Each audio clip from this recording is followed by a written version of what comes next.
समस्त को मोर नमस्कार। समस्त को पुष्पनी जुहार। मु अस्मिता षडंगी। आमर पुष्पनी कार्यक्रम आरंभ होता 13 तारीख रु। फर्स्ट डे आमर कार्निवाल थिला, जो दिन समस्ते गेटअप भिन्न भिन्न गेटअप नहीं आसते। मुझे दिन भगवती वेश धारण करी मांकर आउ बहुत जन बहुत प्रकार वेश किए देशियानुनी होता, किए ट्राइबल गेटअप रे आसला, तो किए देवादेवी होते माने माइथोलॉजिकल जत्ते सब पौराणिक जत्ते सब अच्छी सब गेटअप नहीं थे।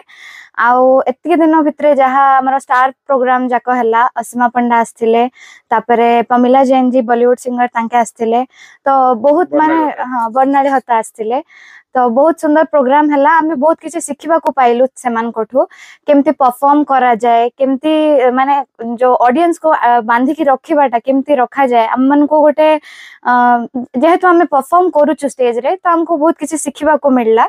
आ लोक माने भी जो माने थिले बहुत बढ़िया एंजॉय कले से माने, आम माने भी बहुत एंजॉय कलु। तो आज होची हमर शेष रजनी, जोटा कि होची हमर आज 20 तारिख रे। आउ समस्ते आसीबे, समस्ते मजा करबा। हमर जो लोकल लेवल रे जो प्रोग्राम जो छै आपन जो परफॉर्मेंस करछन हम देखुतलु, इडी टोटल एंकर बेस्ड प्रोग्राम अछि। एंकर मन प्राय कोहंती तापर जण जण अछि गीत गान। मु आमे जहा देखिलु असीमा पंडा छै निजे ही माने ऑडियंस को बांधी के रखुतले। एंकर मु देखिलु तांकर दरकार पड़नतला, गोट पर गोटे गीत गाउतले। तांकर गायबा शैली हम शैली तफात रहउछि ना। हां डिफरेंस ता तो रहउछि, काहे कि हमर जेतु लोकल प्रोग्राम तो समस्त को चांस मिलबा आवश्यक। तो सेति पई माने एंकर आसी के कहउछन देन हमें जणे जणे जाय परफॉर्म करछु।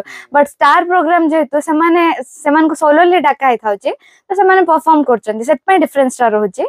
आ बहुत किछि माने से जिंस हमें भी करि परबु चाहिले, किंतु समस्त को चांस मिलो हमें सेटा चाहछु, सेति पई हमर डिफरेंस ता रहउछि। धन्यवाद।